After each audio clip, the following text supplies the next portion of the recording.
अभी जो आपके जितने दिन बचे हैं मनुष्य जीवन के, ये प्राय प्रश्न बना रहता है, मुझसे पाप हो गए, क्या क्षमा कर देंगे भगवान? तो ध्यान से सुनिए, मनुष्य जीवन में अभी जो आपके दिन बचे हैं, यदि उन दिनों का ज्ञान पूर्वक सदुपयोग करें, अर्थात नाम जप करते हुए पूर्व में जो पाप किए पुनः ना होने पावे, तो मैं तुम्हें वचन देता हूं कि तुम्हारे सारे पाप मेरे प्रभु क्षमा कर देंगे। तुम्हें कोई भी पाप का दंड नहीं भोगना पड़ेगा। जितनी श्वासें अब बची हैं, जितना जीवन बचा है, अब ज्ञान पूर्वक व्यतीत कीजिए। कोई पाप कर्म जो पीछे हुए पुनः मत कीजिए और नाम जप कीजिए, सारे पाप आपके प्रभु क्षमा कर देंगे। गीता जी, सर्वधर्मान परित्यज्य मामेकं शरणं व्रज अहम त्वाम सर्व पापेभ्यो मोक्षयिष्यामि मा शुचा। श्री भगवान के वचन है। जो आंतरिक काम क्रोधादि रोग हैं, इनको नष्ट करने के लिए 5 औषधियां हैं। जैसे पेट खराब हो जाए तो पंचसकार चूर्ण की आवश्यकता होती है, ऐसे ही हमारा विचार खराब हो गया है, दिमाग खराब हो गया है। सत्य वस्तु को भूलकर असत में रमण करना पागलों का कार्य है। वो सत्य मार्ग के पथिकों को पागल समझते हैं और सतमार्ग के पथिक उनको समझ रहे हैं कि इतना कीमती जीवन तुम व्यर्थ में नष्ट कर रहे हो, और वो समझ रहे हैं मानव जीवन को एक कैसे बर्बाद कर रहे हैं, ना कोई भोग भोग रहे हैं, ना कोई धन संचय कर रहे हैं, इनका जीवन ही बर्बाद हो रहा है। वो नहीं समझ पाते। ये 5 हैं जो तुम्हारे आंतरिक भवरोग को नष्ट कर देंगे। पाप जो हो रहा है उस पाप की प्रवृत्ति का नाश कर देंगे। 5, पहला सत्संग। सत्संग, अगर भगवान की कृपा हुई है तभी सत्संग प्राप्त होता है। प्रथम भगति संतन कर संगा, दूसरी रति मम कथा प्रसंगा। सबसे पहली कृपा भगवान की होती है कि सत्संग प्राप्त होता है। अहो भाग्य रोज सत्संग प्राप्त हो, अहो भाग्य। जिस दिन होता कि आज पूज्य श्री मथुरादास जी कथा करने नहीं आएंगे, उनका स्वास्थ्य खराब है, या आज उनकी निर्जला एकादशी है, उस दिन ऐसा लगता है जैसे वज्रपात हो गया हो कि आज महापुरुषों के चरित्र सुनने को नहीं मिलेंगे। जो महापुरुषों से सत्संग प्राप्त, वो फिर और जैसे रबड़ी पाने के बाद गुड़ का सीरा चाटने की इच्छा नहीं होगी। यद्यपि वो भी मीठा होता है, वो भी पवित्र गन्ने के रस से बनता है, पर नहीं, जो रसमलाई पा चुके हैं ना, उनको फिर गुड़ का स्वाद नहीं आएगा।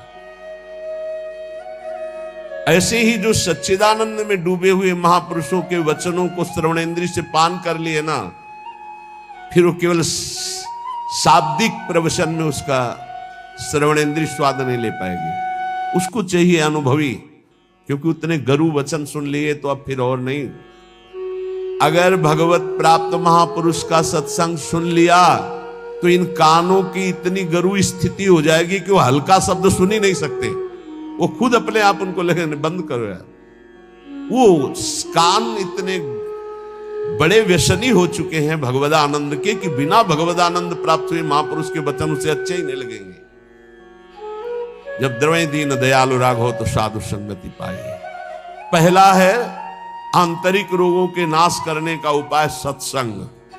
जिसे सत्संग मिल गया बड़ी भारी विजय प्राप्त करने का अवसर मिल गया। रोज सत्संग में असत विकारों के प्रति हे भाव और भगवान की प्राप्ति के लिए उत्साह पैदा होता है रोज जो सत्संग सुनते हैं। दूसरा, पहला सत्संग, दूसरा स्वाध्याय। जो हमारे आचार्य की वाणी है, जो गुरुदेव ने आदेश किया, जिन ग्रंथों का स्वाध्याय करने के लिए उन्हीं ग्रंथों का स्वाध्याय करना चाहिए। स्वाध्याय का मतलब नहीं कि कुछ भी स्वाध्याय करो, नहीं, गुरुदेव के अनुसार शास्त्र स्वाध्याय करना चाहिए, जो गुरुदेव आदेश कर रहे हैं। जो आचार्य वाणी है, जो हमारी उपासना में हमको पुष्ट कर सकते हैं, वही स्वाध्याय करना चाहिए। तीसरा है आहार, स्वल्पाहार, सत्संग, स्वाध्याय, स्वल्पाहार। आहार का बहुत बड़ा रोल है जीवन के उत्थान में। भगवान शंकराचार्य जी ने भी साधन पंचक लिखा है, उसके एक एक शब्द का आगे श्लोक तो बहुत बड़े। वेदो नित्यम अधीयताम संगा सत्सु विधीयताम महावाक्यार्थस्य विचारिताम क्षुद्र व्याधि चिकित्सताम एकांते सुखमास्यताम। 5 बातें, इन्हीं का विस्तार वर्णन किया है। वेदो नित्यम अधीयताम, नित्य शास्त्रों का स्वाध्याय होना चाहिए। संगा सत्सु विधीयताम, भगवत प्राप्त महापुरुषों का संग होना चाहिए। महावाक्यार्थस्य विचारिताम, उनके द्वारा जो बोले गए वचन हैं उनको विचार करके चिंतन के द्वारा अपनी स्थिति बनानी चाहिए। चौथा आपने आप कहा, जो इसमें तीसरे में स्वल्पाहार है, उसमें कहा क्षुद्र व्याधि चिकित्सताम, क्षुधा रूपी व्याधि की चिकित्सा करे। भिक्षान्नम औषधम, जैसे व्याधि की औषधि के द्वारा, तो क्षुधा रूपी व्याधि की भिक्षान्न के द्वारा विरक्त और धर्म के द्वारा कमाए हुए अन्न से ग्रस्त, वो भी स्वल्पाहारम, भूख से कम। बहुत बड़ा इसमें योग है, आप अच्छे से समझ लीजिए। आप समझते हैं अधिक पाने से आप बलवान होंगे, बिल्कुल भूल है आपकी, ये भूल बहुत बड़ी है। अल्पाहार करने से जीवनी शक्ति बहुत प्रबल होती है। जितना आप भजन में उन्मत्त होने वाले महापुरुषों को देखेंगे वो अल्पाहार करने वाले होंगे। अधिक आहार करने में प्रमाद स्थिति बढ़ती, तमोगुण बढ़ता है। ये रहस्य जान लीजिए। अल्पाहार करोगे आप में बहुत तेज बना रहेगा, आप में जीवनी शक्ति। जो अधिक पा लेते पूरी शक्ति पचाने में लगती, तो भजन आदि में नहीं, प्रमाद स्थिति रहती है। चौथा जो उसमें लिखा है एकांते सुखमास्यताम, इसमें लिखा है रात्रि के चौथे प्रहर में भागवती क्रियाओं का अनुष्ठान करना चाहिए। ध्यान है, नाम जप है, तो अपने यहां तो ऐसी बढ़िया दिनचर्या है कि आपको अनुष्ठान करने की जरूरत नहीं, सम्मिलित होने की जरूरत है। सुबह 2 बजे से दर्शन करते हुए सबके, फिर यहाँ सत्संग, नाम कीर्तन हो रहा है, फिर सत्संग हो रहा है, कितना मंगलमय है। अभी 5:10 है। सौभाग्य है कि आप कब से बैठे हैं और यहां किसी की नींद भी नहीं खुली होगी अभी। जो प्रातःकालीन बेला पर जग करके भागवती का अनुष्ठान करता है, वो आंतरिक विकारों पर विजय प्राप्त कर लेता है। स्वप्न दोष 4 बजे सोने वाले को ही बहुत जोर के होते हैं। जो प्रातः 3 बजे से जग जाते हैं, 10 बजे के बाद सोते हैं, स्वप्न दोष होने की संभावना ही नहीं रहती। यदि वो सावधान है तो गलत क्रिया करते हैं, गलत भोजन करते हैं, उनकी बात अलग है। नहीं, समय ही नहीं है। प्रायः 3, 4, 5, 6 इसमें स्वप्न दोष होता है प्रातःकालीन बेला पर। और जो गंदे आचरण करते हैं उनकी तो कोई चर्चा ही नहीं है। 5वां, जो कुछ साधन भजन करे एकांत चिंतन आंतरिक, उसका चिंतन पूर्वक करे, एकाग्रता पूर्वक करे, सारी शक्ति लगा करके, बटोर करके। नाम जप करे तो नाम में, मंत्र जप कर रहे तो मंत्र में, सत्संग सुन रहे तो सत्संग के वाक्यों में। ये 5 हैं जिनके द्वारा हम आंतरिक विकारों पर विजय प्राप्त कर लेते हैं। पहला सत्संग, दूसरा स्वाध्याय, तीसरा अल्पाहार, चौथा प्रातःकालीन बेला पर उठकर भागवती का अनुष्ठान, 5वां जो कुछ भी करे एकाग्रता पूर्वक सारी शक्ति लगाकर उसी में। जो अपने ऊपर हर समय ईश्वर की, आराध्य देव की कृपा का अनुभव करता रहता है, ये बहुत बड़ी बात है। हर परिस्थिति में बड़ी कृपा, श्री जी की बड़ी कृपा, श्री जी की बड़ी कृपा। एक हमने संत भगवान को देखा, वो बल्ब ऐसे लगा रहे थे तो चूक हो गई, तो वहीं किसी कनेक्शन में कहीं छू गए, मारा ऐसा झटका तो सीढ़ी गिरी, सीढ़ी से सीढ़ियों पे आकर के गिरे, उससे नीचे चबूतरे के नीचे आके गिरे, काफी चोट लग गई थी। तो दौड़ करके उनको उठाया तो उनका बड़ी कृपा, निपट गए, बड़ी कृपा, निपटा दिया प्रभु ने। बड़ी बात थोड़ी में निपटा दिया, बड़ी कृपा। और मुस्कुरा रहे थे, और कई जगह चोट दिखाई दे रही थी। ये संत हृदय, बड़ी कृपा, निपट गए, बड़े अपराध को छोटे में काट दिया, निपट गए, बड़ी कृपा। जब अपने दास के ऊपर प्रभु कृपा करते हैं तो उसके हृदय में सद्गुणों का खजाना खोल देते हैं, जो हर समय अनुभव करता रहता मेरे ऊपर बड़ी कृपा है। फिर उसको अपने आप में मिलाकर एक कर देते हैं, चाहे भक्ति में हो चाहे ज्ञान में, बचता एक ही है। दो जब तक बचे तब तक विचार अभी ऊंचाई पर नहीं पहुंचे। ब्रह्म नहीं, माया नहीं, नहीं जीव नहीं काल, अपनी ही सुजना रही, एक रहे हो नंदलाल। ना काहो सो बोलिबो ना कोई व्यवहार, अपनी कुंवर किशोरी को जियत निहार निहार। एक तो लालजू प्रियाजू एक हैं, इनको दो न देखा जाए। जो हर समय अपने इष्ट की कृपा का अनुभव करता रहता है तो इष्ट उसके हृदय में गुणों का खजाना खोल देता है और उसको अपने में मिला लेता है, एकता कर लेता है, अर्थात इष्टमय हो जाता है। तस्मित् तज्जने भेदा भावात्। अब उसकी दृष्टि बड़ी महिमामय गौरवमय हो जाती, जिधर दृष्टि जाती उधर परमात्मा तत्व का दर्शन करता है। ऐसी स्थिति सच्चिदानंद रस में भरपूर होती है, ना अहंता होती ना ममता होती है। पर यह होता उन्हीं के ऊपर है। एक होते हैं जो केवल जीव से नाम जप करते हो, जीव से गुणानुवाद करते हैं, अंतःकरण विषय चिंतन करता रहता है। ध्यान देना, बहुत उत्तम बात वर्णन हो रही।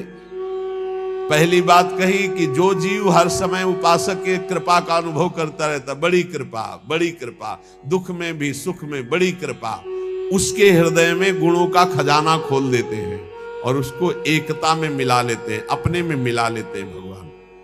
अब दूसरी बात कह रहे हैं कि उपासक कब एकता को प्राप्त होता है। बोले एक उपासक होता है, बहुत ध्यान से अपने को देखना किस डिग्री में हो आप। एक उपासक होता है जो जीव के द्वारा नाम जप करता है, जीव के द्वारा गुणों का गान करता है, पर हृदय में विषय चिंतन होता है। दूसरा उपासक होता है जो जीव के द्वारा नाम जप करता है, गुणानुवाद करता है, अंतःकरण भी उसी में जुड़ा हुआ होता है। ये विशेष कृपा पात्र होता है। और तीसरा उपासक होता है जो जीव से नाम जप करता है, गुणानुवाद करता है, हृदय से जुड़ा रहता है और स्वयं लीला में डूबा रहता है। जो गाया, जो चिंतन किया, उसी में डूबा है। ये तीसरा, ये सर्वोपरि उपासक है। जो गाया वही चिंतन, जो चिंतन उसी में डूबा। एक गान कर रहा है लेकिन चिंतन विषय का हो रहा है, एक गान भी कर रहा है चिंतन भी कर रहा है, और एक गान भी कर रहा है चिंतन भी कर रहा है और डूबा भी उसी में है, सुध ही नहीं। ये है उत्तम अवस्था उपासक की। बहुत जोर की बात है, ऐसा ही होना चाहिए। जो जप कर रहे हैं, जो गान कर रहे हैं, उसी का चिंतन कर रहे हैं, उसी में डूब रहे हैं। पहला जो नाम जप कर रहा है, गुणगान कर रहा है, हृदय से विषय चिंतन कर रहा है, वो उसको इस लोक और परलोक के भोग परास्त कर देते हैं। बहुत सावधान, ऐसा उपासक भ्रष्ट होने में देर नहीं लगेगी। जिसका वाणी से गान हो रहा है और हृदय से भी चिंतन हो रहा है, उसको इस लोक और परलोक के भोग अच्छे नहीं लगते, पर परास्त करने की गुंजाइश है। लेकिन तीसरा जो मनन करके डूबा हुआ है, त्रिभुवन का भोग, सामर्थ्य नहीं कि उसको लुभायमान कर सके, भ्रष्ट कर सके। तीसरी बहुत ऊंची स्थिति है। जो गृहस्थी में रह करके अपने परिवार से हंसता है, बोलता है, व्यवहार करता है, खाता पीता चलता उठता बैठता है, पर ऐसे जैसे विदेश में आए हुए मेहमान। गृहस्थी में कैसे भगवत प्राप्त? बोले जो अपने परिवार के साथ हंसता है, खाता पीता बोलता व्यवहार करता है, बढ़िया सब वैसे ही, लेकिन वो वैसे जैसे किसी मेहमान के यहाँ गया हो। उसको पता है रहना नहीं, देश बिराना है, ये भी छूटेंगे, शरीर भी छूटेगा, जाना है, मुझे प्रभु के पास जाना है। क्योंकि वो अपने परम प्रिय सखा प्रभु को हृदय में निरंतर चिंतन करते हुए ऊंची स्थिति को प्राप्त है कि मुझे भगवत प्राप्ति करनी है। ये सब केवल एक व्यवहार मात्र है।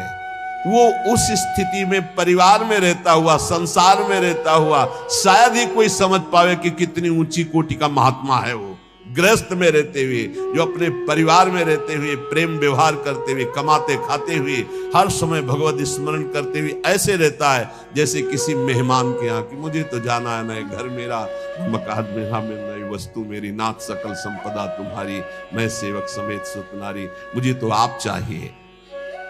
देखो, जब तक तुम संसार की कामनाओं से निवृत्त नहीं होगे तो ये संसार तुम्हें फंसाए रखेगा। तुम्हारा सारा साधन भजन जो परलोक प्रदान करने वाला है, ये संसार नष्ट कर देगा। संसार की कामनाओं की जब तक निवृत्ति नहीं होती तब तक संसार फंसाए रखता है, और ये जितना साधन भजन बनता है सब खा जाता है संसार। तुम कहलाओगे भगत, लेकिन तुच्छ विषयों में अपने भजन को बेचने वाले भगत नहीं कहलाते। तुम जैसे तैसे अपने इंद्रिय और मन को बिखेर रखा है, इंद्रियां मन तुम्हारे भजन को नष्ट कर रही है। अत्यंत तुच्छ असत जड़ दुख रूप भोगों में वो मूर्ख अपने भजन को छीन कर देता है, भजन को बर्बाद कर देता है। इसलिए इस संसार की लौकिक वस्तुओं को जो तुम्हें प्राप्त है भगवद अर्पित करके प्रसाद रूप भोगो, और निर्मल परमानंद की प्राप्ति के लिए कोई इच्छा मत करो, अपने भजन को बचा के रखो।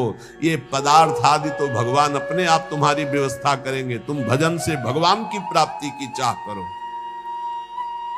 जो इस बात को स्वीकार कर लेते हैं उनके अंदर एक नई कामना जागृत होती कि कुछ लोग तो ये जान जाएं कि मैं भजन करता हूं, ये बहुत जोर की इच्छा होती है।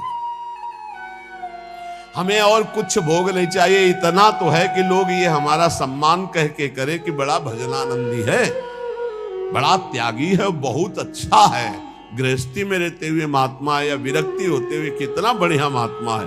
ये कान सुनने के लिए लालायित रहते हैं।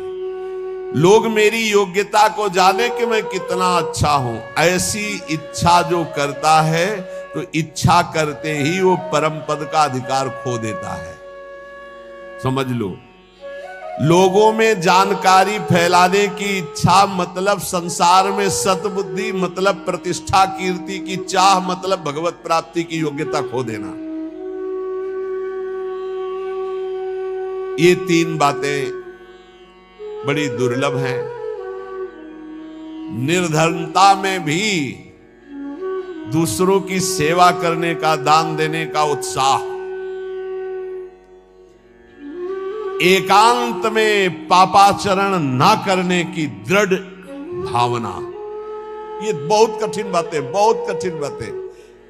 निर्धनता में भी दान देने का, दूसरों की सेवा करने का उत्साह, एकांत में कभी पाप ना करने की दृढ़ भावना,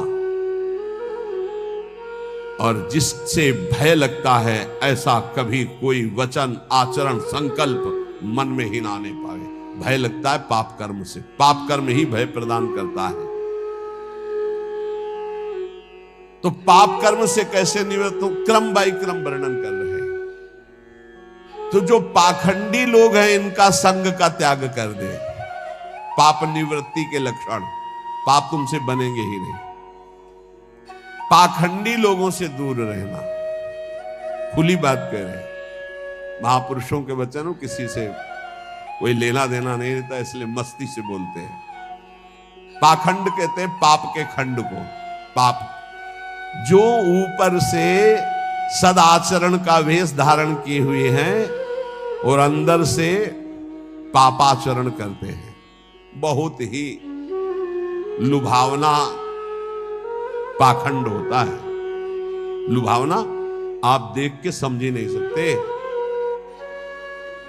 हमारी योग्यता ऐसी नहीं हो, हम अपनी योग्यता दिखाते हैं तो पाखंड एकदम भी कहा जाता है। इससे पाप की प्रवृत्ति होती है। पाखंड से बचे और पाखंडी लोगों से बचे, खुली बातें हैं। जो असत्य में भोग सुख प्राप्त करना चाहता है वो पाप किए बिना रह नहीं सकता। ऐसे पाप का आचरण करने वालों का संग बिल्कुल नहीं करना चाहिए। अहंकार पापों की रति प्रदान करता है, इसलिए अहंकारी का संग नहीं करना चाहिए, अहंकार का संग नहीं करना चाहिए। पाखंड नहीं धारण करना चाहिए, पाखंडियों का संग नहीं करना चाहिए। असत्य के भोग की लालसा पाप करवाती है और असत्य के भोगों में रत पापियों का संग नहीं करना चाहिए। अहंकार ही भोगों में रत कराता है, इसलिए अहंकार नहीं अंदर आने देना चाहिए और अहंकारियों का संग नहीं करना चाहिए। प्रभु की ओर अग्रसर होने वाले जितने साधक हैं उनको सावधान रहना चाहिए ऐसे अहंकारी असत भोगों में लगे हुए पाखंडियों से। कल्याण के मार्ग